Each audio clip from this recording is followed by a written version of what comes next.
Anthony, it's been almost a week and I'm still recovering from Alice. Because you're young and you're full of vigor. That's what people say all the time. I'm Anthony. Welcome to No Vacancy Live. That's my friend Glenn. You're watching the #1 show in hospitality.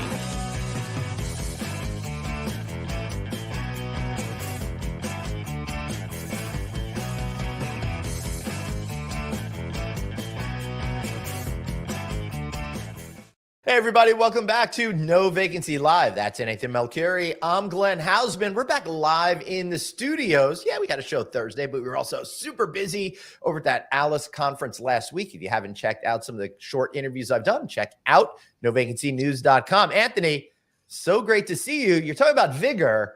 What happened to Vim? They used to be best of friends. You had Vim, you had Vigor, you had all of it together. I don't hear that anymore. You know what's interesting is I just realized we haven't been together on the podcast in a week or so. Thursday. We were on Thursday. Did I not miss Thursday? Was I here Thursday? We're here. Yeah, We did the wrap up with Michael Schindler, which is a great show, everybody. Check that out. How did I do, by the way? Did I do good? I thought it was one of your best performances, although I think today might even be better. We'll see. Actually, it's funny. I spoke to Michael yesterday. He's a very kind human being. Yeah, that's awesome. So, one of the things, Anthony, we're still seeing, I think, a little bit of supply chain issues. It's not in front and center of the conversation, but that seems to be it. So I thought it'd be fun today, and you thought it'd be fun because you brought this idea to the table, really about talking to another company about what it's about outside the hotels, right? Arenas, venues, airports, all of that kind of stuff. And I think it'll be kind of cool to have that conversation today. Well, yeah, and the person we're about to have on is he's the guy. Like he probably purchases more than most companies, probably top 10 companies combined. I don't know. My wife buys a lot from Amazon every day, so it might be close. It's so funny. Early this morning, I was having breakfast with my friend. Right. And he said something. I said, the reason Amazon works is because it's easy. I said, time me. It took me 26 seconds to buy him a bag of coffee. Wow. 26 seconds. That's crazy. And I'm sure the good folks over at Delaware North make it just that simple. Let's bring on Mr. Stephen Harrington. Stephen, you're Chief Supply Chain Officer with Delaware North. How are you today? Great to see you. I'm doing great in sunny Buffalo. Yeah. Hey, I got a question for you. Is that Congressman Santos behind you?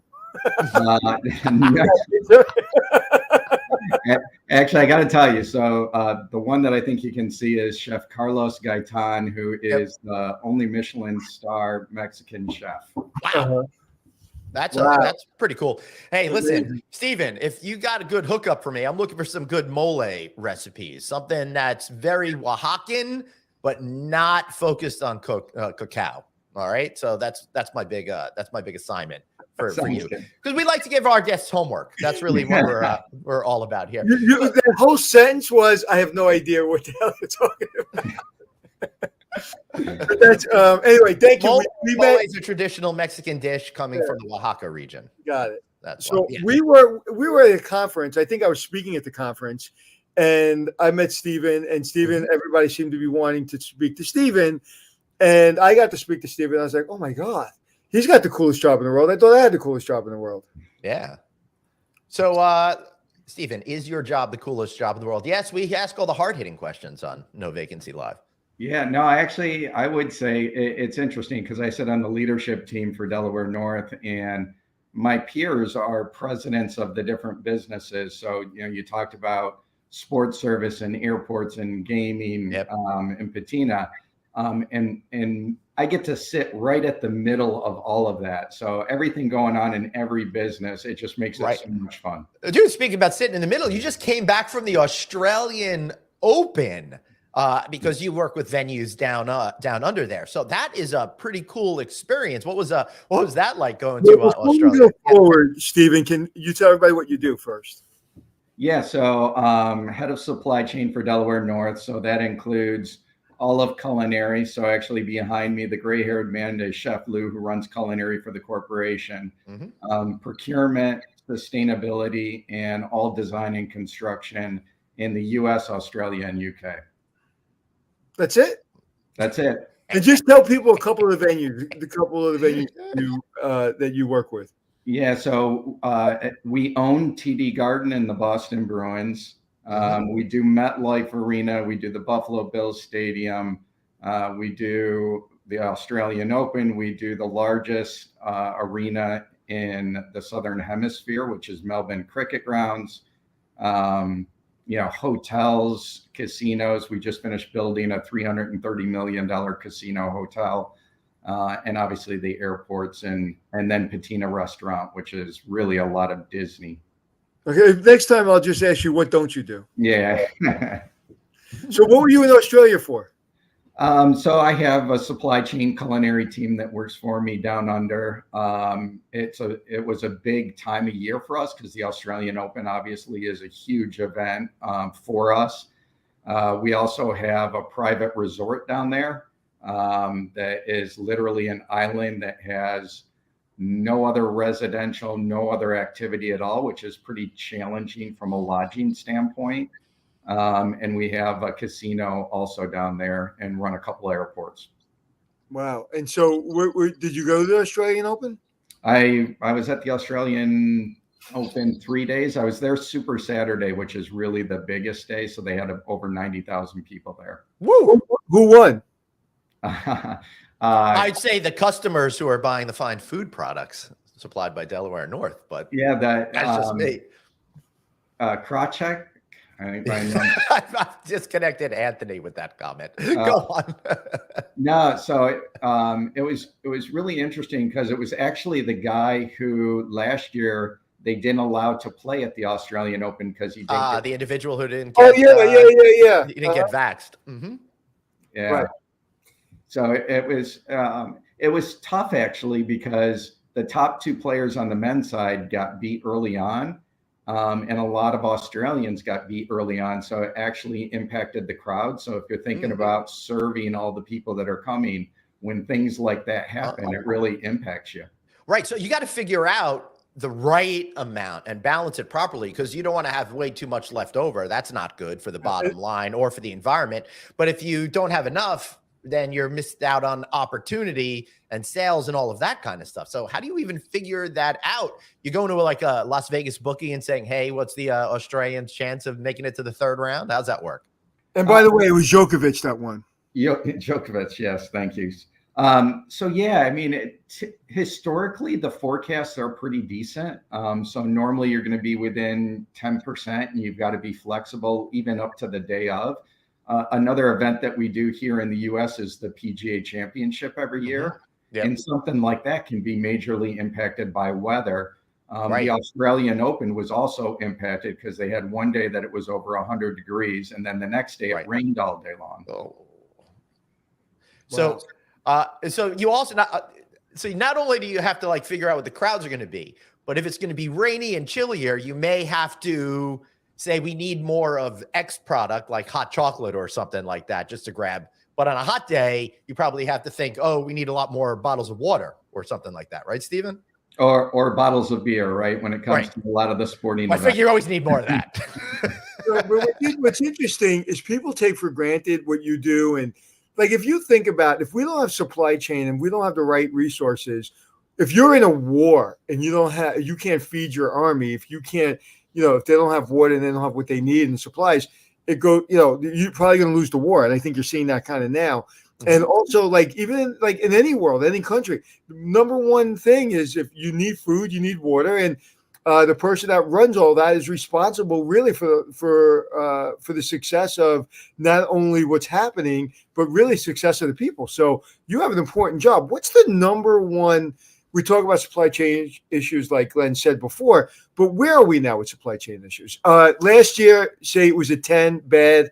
Where is it now?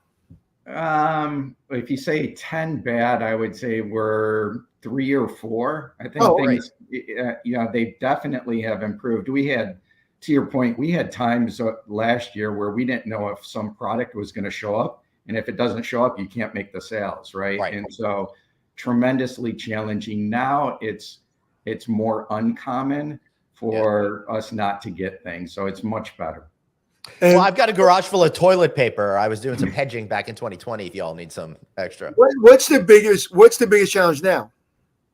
I'm going to say delivery consistencies, it still is there. Consistency and frequency or product quality? product quality, right? Especially on, I'm going to say, produce, fruits, and vegetables. That has been a big challenge. I would actually say our biggest challenge has been what we call back of house staffing. That's not a surprise.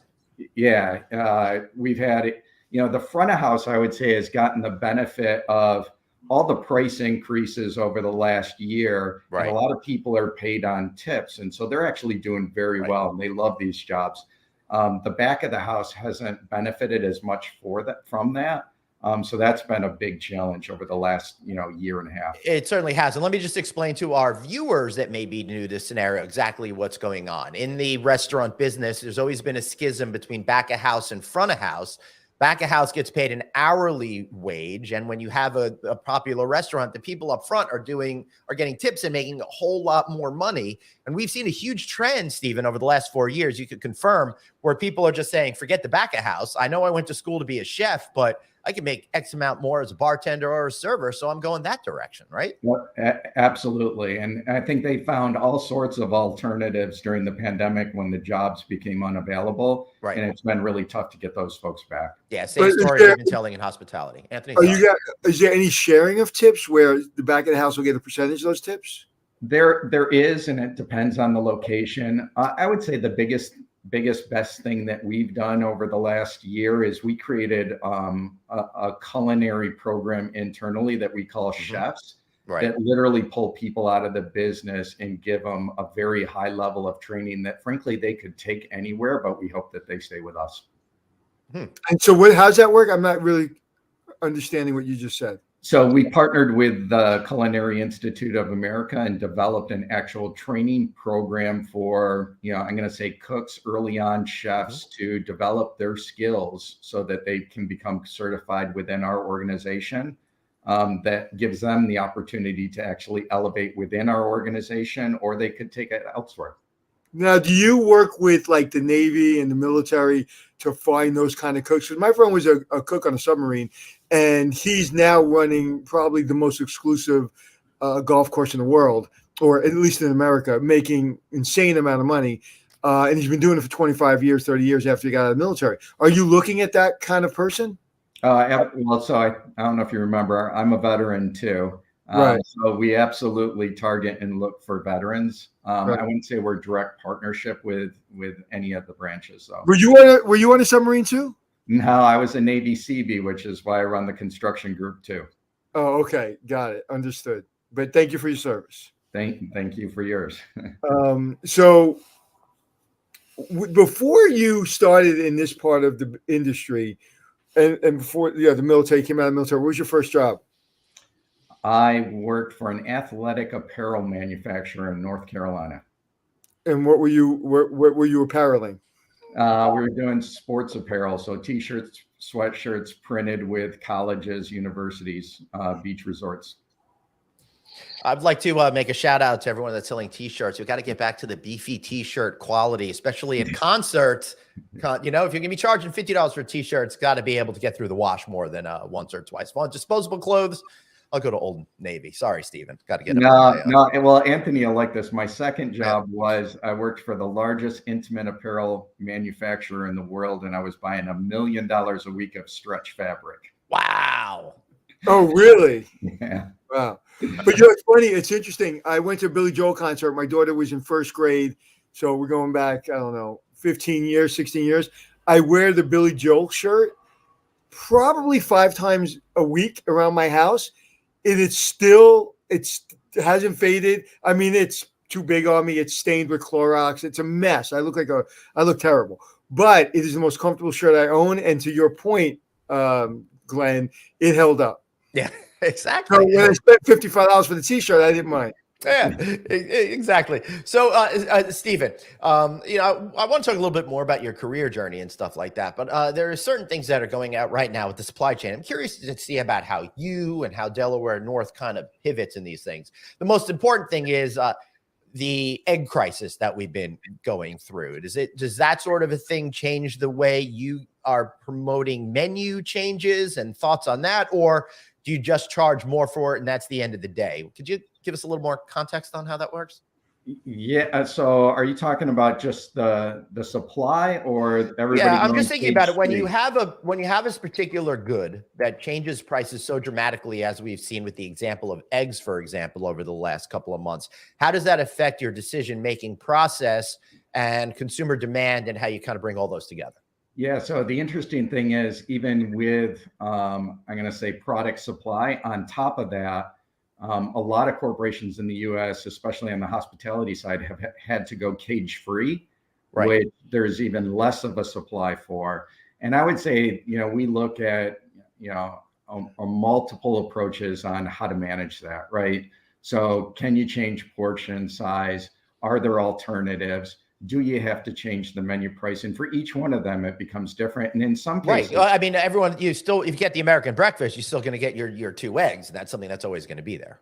well, but I will say there's been some times over the last year where there's some items that we've just chosen to take it off the menu because pricing went up so much for a short period of time that you just had to pull it. Mm-hmm. Did you ever take eggs off the menu? No, You can't do that. Yeah. That's too much of a commodity product, I would think. But I'm thinking about a product that you could take off the menu, and nothing's jumping to mind right away. But I know there's lots of them. yeah, muffins. People take actually calamari got taken off the menu for a while. That doesn't surprise me. Yeah, and that's something that people have come to expect. But if it's not there, you're not like, But if the burger wasn't there, you'd be like, what? Yeah, absolutely. So everybody knows when they go to these venues and they go to get a Coke at a ball game, it costs $637. Is it people still price resistant, or is just like, you know what?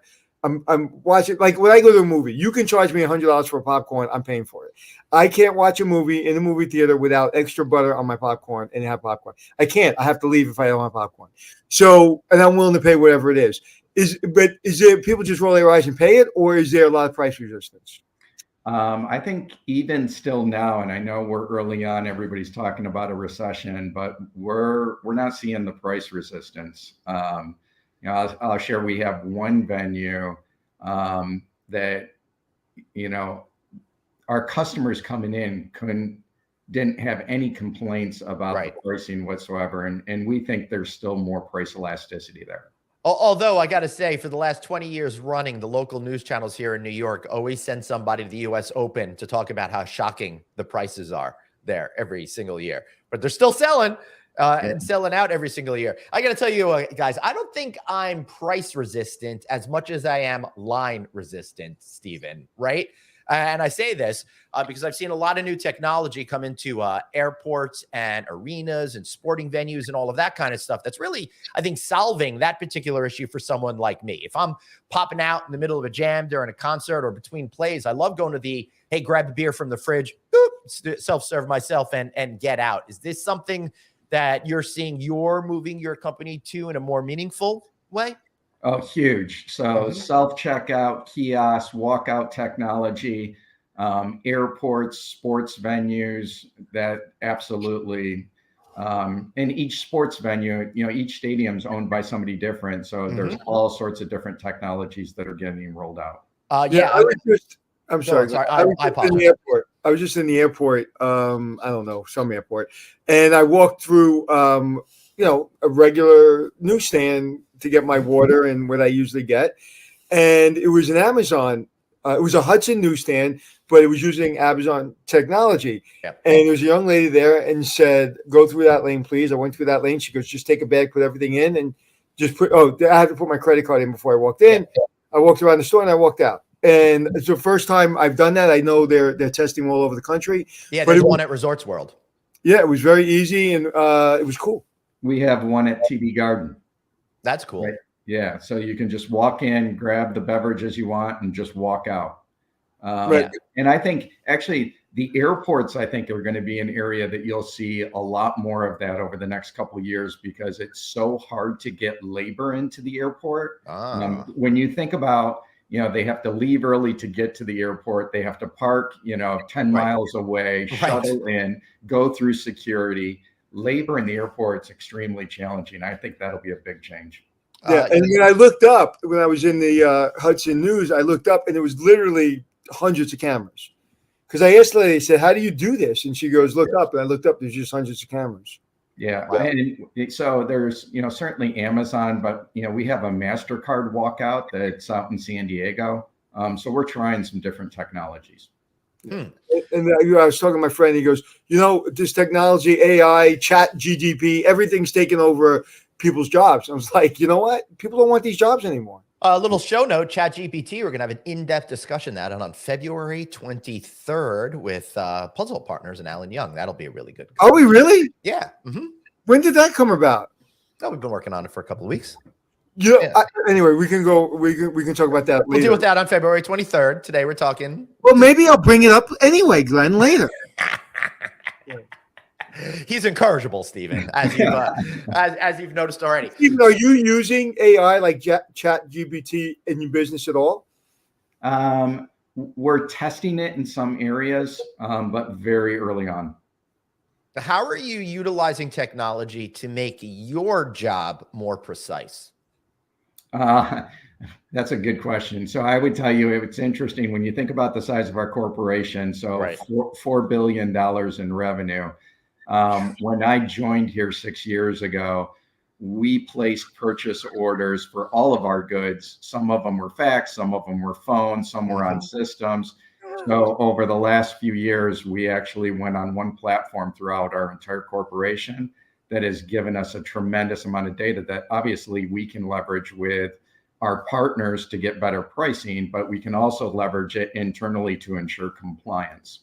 Yeah, that's amazing. It's like, think about when we were growing up, right? When you needed to go somewhere, you stop in the gas station and get a map. And now you tell a kid, it's like, we didn't have that. Like, what are you talking about?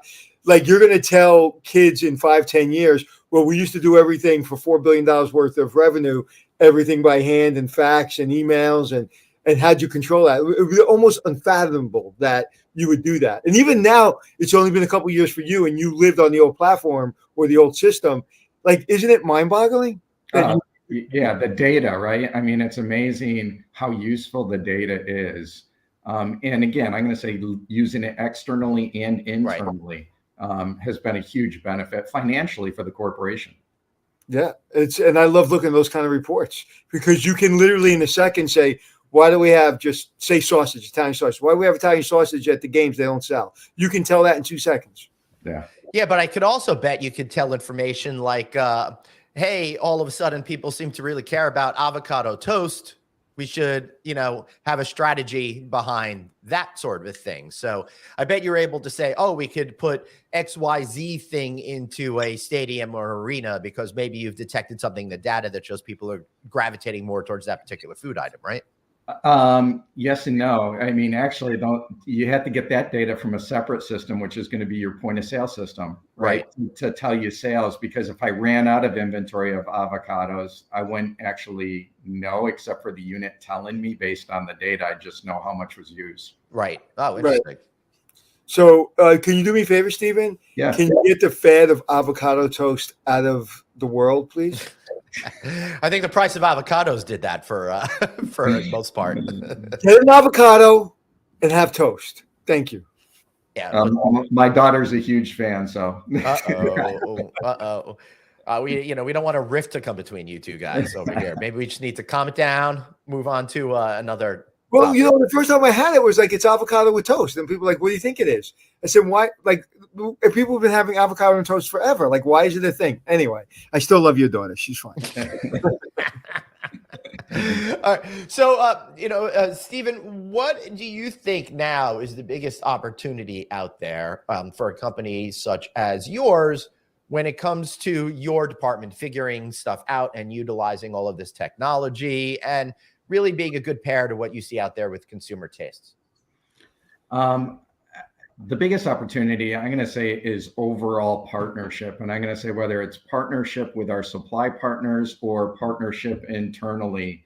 One of the things I've been, I'm going to say, preaching to my team is if we can work more closely together with the other functions to drive more value for the organization, it's going to be so much better for us as a whole. And I think we're seeing some of that benefit. Yeah. That's interesting over there as well. All right. So hold on. Sorry, I got to say the other thing we did that was actually really impressive. And actually the picture behind me comes from it. At the end of last year, we invited our top 150 vendor partners to Kennedy Space Center that we run. Yep. And we had a partner summit that described to them what true partnership was like. Mm-hmm. And this was our attempt to partner with them, including we had one of our CEOs at that meeting to share with them our story, how our year went, what our future objectives were, to truly make it a partnership. Because I think too often in procurement supply chain, they talk partnership loosely. And we want to show that it's a real thing. Yeah. All right, cool. All right.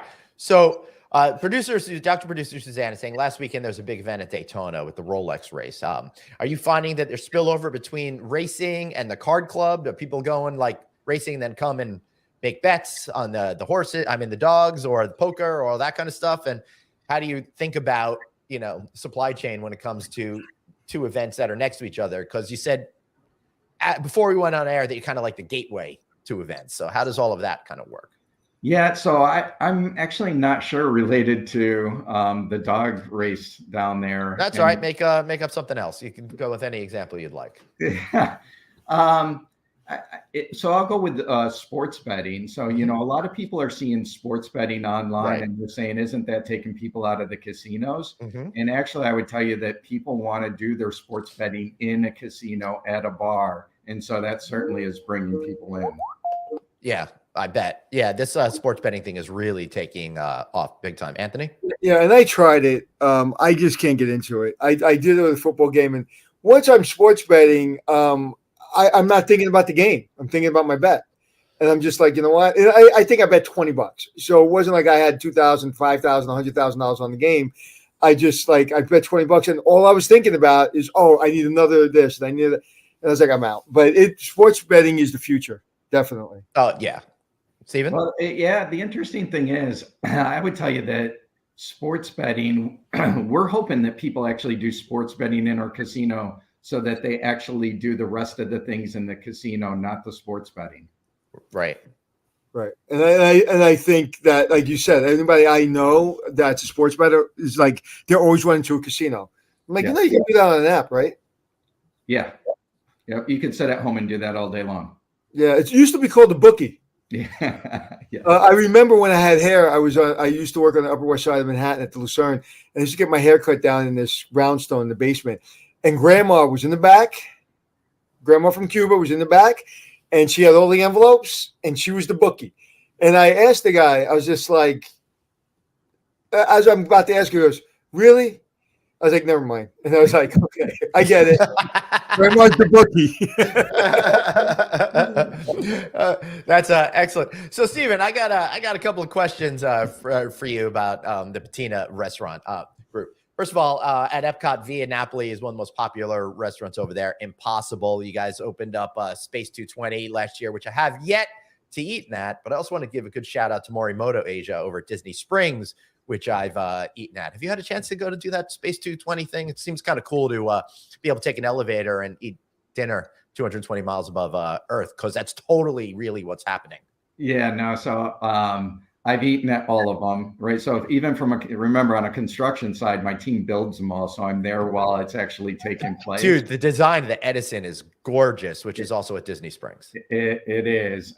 Space 220, I'll tell you a little story. So when we first opened it up and had, employees and friends that could come in, there was a little boy that I want to say was 7 or 8 years old. And when he took the elevator up into the restaurant, he became so upset and was crying. They had to literally open up the door and take him out a back exit so that he would calm down. So, I don't want to ruin it for folks, but people would be surprised how much they actually move on the elevator. Yeah, it's pretty cool. So there's a screen above you and a screen below you, and you can see yourself kind of rising up the 220 miles up to the space station. And it's kind of reminiscent, I understand, of the old technology that they had in the living seas, the hydrolators, where they would simulate you going all the way underwater. But that's just what I heard. I haven't experienced it myself. But don't they have that at Top of the Rock too, that technology, in Rockefeller Center? Yeah. They have that kind of tech. Yes, but that's moving. Yeah, that's not moving as much. It's only going up 70 floors instead of 220 miles. Wow.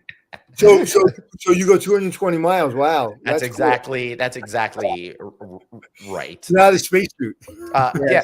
So the thought is that it's actually on a tether to Earth, and the Mhm. space station is 220 miles above Earth. Yeah, it's really cute. It's a really great idea. And Anthony, you go in there and all the walls are giant screens that appears like you're in space. And there's the way they did the technology with the screens is there's multiple things going on. So you have stuff in the foreground and the earth and stuff in the background, and it's like you're rotating. It's like really freaking. Well, you know, cool Stephen, looking. you know, you have so many, like you said, the CEO of this division and that division. There's so many different people in your organization. We would love to come down and whether it be there or somewhere else and do other interviews live from any of your venues. So please keep us in mind. Oh yeah, I'm sure they'd love to. Yeah. So, Stephen, what else do we need to know about what you're going through every day? We talked about, supply chain. We talked about some of the staffing issues that your partners are having, that sort of thing. What are you most excited about then going forward for Delaware North as a company, maybe for yourself as a career-minded professional? I think the organization, I was talking to somebody this morning, actually, Anthony said it too, it's just a fun business to be part of. And, certainly, I always tell people during the pandemic, we were a $4 billion company. And within 3 weeks, we went to virtually zero, except for the handful of people that were going to airports. Yeah. But the corporation has come fully back and is back reinvesting in new businesses. We just bought a hotel. We announced it at the beginning of the year, the Squire Hotel out in the Grand Canyon. Mm-hmm. We're opening up new locations in the airports. The technology that you talked about is just so exciting because, it's all new and different. Why are companies like yours buying hotels? It's atypical of a company like yours to buy these venues. Why is that? Yeah, but so the hotels that we're buying, remember, are gateways to typically national parks. So we operate in national parks. So like we do all of the retail and a lot of the food and beverage inside Yellowstone Park, but we also own 5-6 hotels outside of Yellowstone. So we own the assets, and within the park, we actually have contracts. And so, so my question to you is, do you also do the food and beverage for Jellystone Park? And are you worried about bears stealing picnic baskets? we don't do Jellystone. Okay, just checking. Hey kids, check out Hanna-Barbera cartoons. Yeah, so it's interesting also that the national parks, when you think about during the pandemic, the amount of demand that went to the national parks has been huge and has continued. But the other thing that's impacted us is weather, right? So I don't know if you guys saw, but Yellowstone, the northern rim of Yellowstone, flooded last year and basically shut down half the park. Mm-hmm. We have fires every year that end up shutting us down for a period of time. So again, from a logistics challenge and supply chain, getting stuff there when those things are going on continue to be a challenge. And I'd imagine sustainability in your business is critical. So I'd imagine there's a whole, division of sustainability. So when you're thinking about products and different venues, how much do you start with? How do we put that? What kind of container we put that in? How long does it last? Like, how's that work? Yeah, so it's interesting because I would tell you, if you go back 5-10 years ago, it was very focused on parks and resorts, right? You think about the national parks. Now we run Climate Pledge Arena, right? Which is all about sustainability. So everything we're doing. The airports are coming to us with ideas. We partner with both Pepsi and Coke. Pepsi and Coke have huge initiatives. Mm-hmm. Every client that we're even doing an RFP for, looking at, is asking about what we're doing from a client standpoint. TD Garden, one of the new Boston Celtics players that joined, one of his questions was he wanted to know what TD Garden and Delaware North was doing from a sustainability standpoint. Wow. Before he came on board.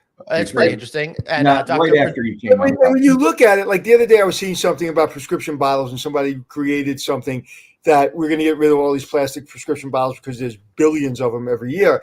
And he had this container that's not plastic, whatever it is. I didn't really look at it, but I was just thinking, it's like, oh my God, how many of those bottles, are just in landfills, and it's just crazy. You don't think about it until you think about it. Yeah, well, and it's interesting because, I would say California and Massachusetts tend to be on the cutting edge as far as regulation controlling that. And because we operate in both of those states, it requires us as a company across the US to maintain, that standard. Right. That's kind of where that expression, where California goes, so does the nation, right? Because if you want to operate in that state, you might as well just change everything to make it a little bit simpler. Interesting enough, you folks are really making an effort by 2025 with your Green Path program out there. For example, right now you're looking for 100% cage-free eggs. By then, you're already at 92% in the U.S. for that. The pork, you're looking to eliminate gestation crates from the supply chain by 2025. Same thing with other elements. You got rid of styrofoam by 2019. Coffee and tea is all sourced through Rainforest Alliance or USDA certified organic. A lot of great things that you seem to be doing as well. And also really focused on broiler chickens and other stuff like that too, to make it healthier for everybody. Yeah. And the one you missed was the last straw. I like that. And by the way, Stephen, just so you know, Glenn is obviously very articulate and smart, but all that information was given to him on a link through our great, incredible. That's why I said Suzanne is on top of the game. Producer Suzanne. I'm not taking credit for that. Oh, look, my favorite friend Scam Likely is calling me again on the so I'm getting more and more of those.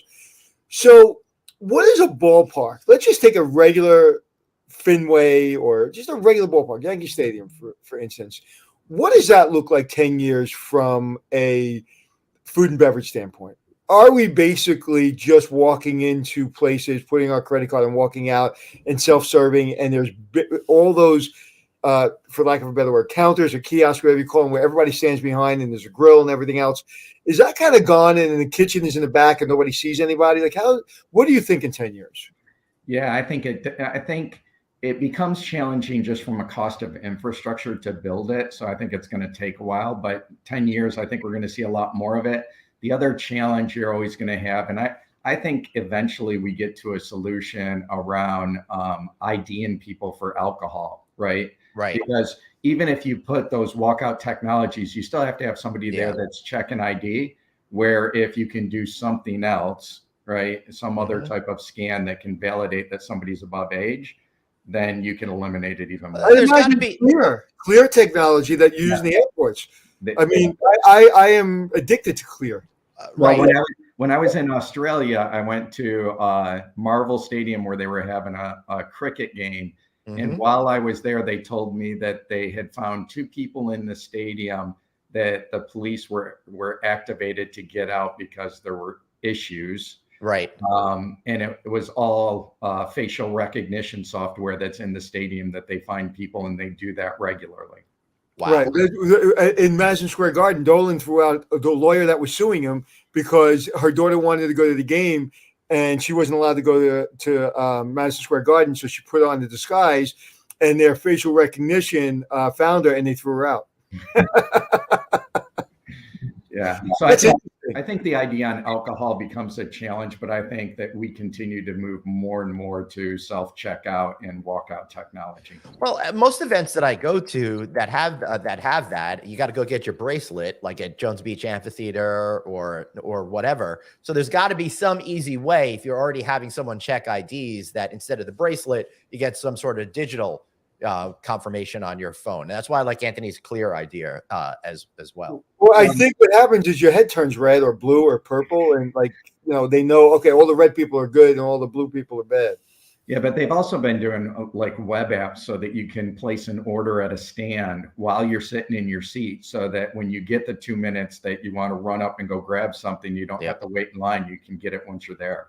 Yeah, I would say 90% of the time I don't get anything. Unless I get there early and get in front of the line, I won't go because I'm not standing in line for an hour. Exactly. So, Stephen, I know it may be too premature to ask you this question, but do you have any data or insights that say when you go to this type of methodology to serve people quicker, that maybe they'll spend more or order more throughout the day? Like maybe instead of getting 2 beers, they'll get 3 during the game, or is it just still anecdotal at this point? No, I got a perfect example. So when northern rim of Yellowstone shut down, so basically they reduced the number of people that could go into the park by almost half. Right. We thought our retail stores would get crushed from a sales standpoint because only half the people were coming in. Mm-hmm. Once people realized that the park was mostly still open, still only half the people were coming in. But I've been to Yellowstone multiple times. In the past, you would have to wait in lines that are 30 people long to buy T-shirts and, little things. People were buying more because they didn't have to stand in line longer. And actually the numbers were almost equivalent to what they were before. That's interesting. I went to Penn State for something, and I was buying some Penn State stuff, and it got so crowded in there that I just took whatever we bought and left. If I could just hang out and and just shop regularly, I probably would have bought double. Yeah. Well, the other thing that we tried last year for the first time ever with the PGA Championship was an all-inclusive event. So your ticket, the purchase price of your ticket included all the food and non-alcoholic beverage you could drink. Mm-hmm. And I'll tell you that the logistics around that, and I'll joke with you and say when Tiger Woods was walking by, a concession stand on the golf course, they just got flooded with people that are just walking through and just grabbing whatever they want and they walk out. Yeah. Yeah. The COVID was horrible. It was tragic. What it's forced us to do as businesses is something that you won't see for another 100 years. I don't think you will ever see the compression of thought at a necessity in business than you've seen in the last 2 years. Yeah. One of our CEOs actually has said that it was probably the most expensive education that we ever had. Right. But it was an education under stress. Yeah. And when it's that kind of stress and it's, there were stakes, like you said, zero, you went to zero basically. Yeah. And not only you went to zero as a company, but human beings went to zero because what are they going to do for their families, health benefits? So it was, I think out of that, great things will happen. It was unfortunate, but I really think you're starting to see things that were motivated that would have taken 10 years. No, I totally agree. And to your point, even though our revenue went to zero, there were still a ton of fixed expenses that you continued to have to pay. Right. So yeah. Absolutely. Yeah, absolutely. Yeah. Anyway, fascinating stuff. So tell everybody what a Navy CB does. So Navy CB, so it's SEABs. And then in the CVs, they actually say CB, which is Construction Battalion. So essentially, the CBs always would go with the Marines when they would move into new territories and actually create a base from nothing, whether it's runways or, places to stay. Great experience, long time ago. Would you hang out with the Air Force guys who were the forward guys that would build the airports and the navigation towers, or no? No, we were actually mostly with the Marines. We always used to joke that there's only two people that Marines like out of the Navy. One's a CB and the other's a corpsman. And that's true. Yeah. Because when they saw Air Force, when I was in Honduras and you go into the club or whatever it was on base, and we were like a mass unit, if I was going in and I saw a bunch of Marines, I'm a tough guy. I can hold my own. I would just leave because I would just get beat up. And people were like, oh no, they wouldn't beat you up. No, they beat you up. And they call you Air Force and they probably take your uniform. So I always got myself out of those situations immediately. I said, I'm not gonna be a tough guy against a Marine. Because Air Force people, we're all thinking, yeah, we're a team, but we all have our independent thought, right? We're all who's working on missiles, who's flying planes. Whatever it is, it's like there's independent thought. Marines have one thought. We're Marines. You're not. You die. We're good. Sorry, all those Marines out there, but it's kind of true. Yeah.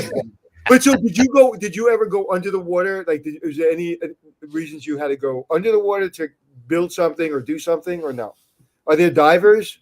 No, I was actually based with EOD6, which had Navy SEALs on it in Charleston, South Carolina for a while, but I never had to. Right. Are there people that do that? Not within the Seabees. No. Okay. I did go diving in Australia. Yeah. So, Glenn, when you were a CB, was it stressful? No, because all I had to do was remember my CB handle, which in 1978 was Motor Mouth. So different type of CBs, but it's the one I'm affiliated with. Stephen, it was a pleasure to meet you the first time, and it was a pleasure to have you on the show. Thank you so much. I enjoyed it. It was fun. So, as Glenn would say, give us you've earned a shameless plug. That's right. Tell people where they can find you or your company. And are you looking for employees? Oh, we're always looking for employees. Great corporation, DelawareNorth.com. Great organization to be part of. A lot of fun. Well, you know what? If you have jobs here in New York City, I have an insanely great kid that I'm mentoring who is literally, I would put my name on him 100 times. So I'm going to send you his resume if that's okay. Absolutely. I'm looking to get him out of a bad situation in a place he shouldn't be working because it's dangerous, but he's that kid. He'll do whatever he needs to do. So I will send you a resume. Sounds good. Excellent. Stephen, thank you so much for being here. Appreciate you. Take care. Have a good one. Thank you. That was fun. I always love learning about different elements of our. You didn't tell us how we can find him, did he? Hold on. Let's bring it back. Do we know how to find you, Stephen? You're talking DelawareNorth.com, I said. Yeah. Yeah. All right. There you go. Right. I just wanted to make sure. Thank you, Stephen. All right. Thank you. We'll see you later. All right. Thank God we did that. And since we're double checking on things, I'm very silly today. And since we're double downing on things, hey, why don't you drop us a line and not drop us a line, but just subscribe to the audio podcast, Apple Podcasts, iHeartRadio, Stitcher, SoundCloud. You know where you get your shows. We are there. The only question I have for you is if you're listening to us, why not watch us? Watch us online where you like to watch us on LinkedIn, Facebook, YouTube, NoVacancyNews.com. He's at Anthony Hotels. I'm at Traveling Glenn. Tomorrow, we got the CEO of Extended Stay America, Greg Juseum, on for real this time. Very excited about that. You know, it's so interesting. Before COVID, talking about things changing, he wasn't big man on campus. Now he's big man on campus. Extended Stay is everything. Yeah. I think that's the first time I've ever told you to shut up on our podcast, so I apologize. But the 12,000th time you've told me in our lives. It's interesting. Together. Before, whatever you said that made me laugh, I had to literally pause the camera because I thought I was going to fall off the chair. I don't even know what you said. What you said? It was. Really I don't remember. I can't remember anything once it's out of my my mouth. All right, everybody. Remember, guys, you got one life, so blaze on and be kind to yourself. See you all tomorrow.